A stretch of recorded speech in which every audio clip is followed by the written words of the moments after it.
Hello everyone, সবাই কেমন আছেন? আমরা একটা ব্লগ নিয়ে আসলাম, ছোটখাটো একটা ব্লগ। বান্দরবন গিয়েছিলাম ঘুরতে, সেটার ব্লগ। আসলে বৃষ্টি ছিল তো এতভাবে ঘুরতে পারি নাই। সকালে হোটেল থেকে বের হলাম, বের হয়ে গাড়ির জন্য আমরা ওয়েট করতেছি। রাত্রে গাড়ি বলা ছিল, তারপরে এই যে চাঁদের গাড়ি আসলো। আমরা সবাই চাঁদের গাড়িতে চড়ে যাচ্ছি উপভোগ করতে করতে। রাস্তার প্রাকৃতিক দৃশ্য দেখতে দেখতে অনেক ভালো লাগতেছিল। গাড়িতে আমরা মোটামুটি 13 জনের মতো ছিলাম। রাস্তায় অনেক উপভোগ করলাম। লাস্টে গিয়ে আমরা পৌঁছালাম নীলগিরিতে। নীলগিরিতে ফার্স্টে আমাদের প্ল্যান ছিল যে নীলগিরি যাব। নীলগিরি আসলে আমরা গেটে টিকিট কাটলাম। টিকিট কাটার পর আমরা গেট দিয়ে প্রবেশ করতেছি।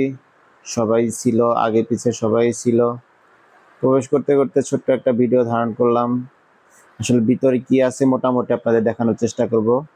আসুন আপনাদের ভিতরে নিয়ে যাই। এই দেখেন, আসলে বৃষ্টি ছিল তো প্রচুর। চারদিকে কি রকম দেখেন, কুয়াশার মতো, কিছুই দেখা যায় না। তারপরে হোক, যতটুকু হোক ভালোই মোটামুটি উপভোগ করতে পারছি। খুব একটা খারাপ হয় নাই ট্যুরটি। সবাই ছবি তোলার ব্যস্ত। এখানে একটা মসজিদ আছে, এই যে দেখেন নীলগিরি মসজিদ। সেই মসজিদটা হলো এই সাইডে, এটা মার্ক করা আছে।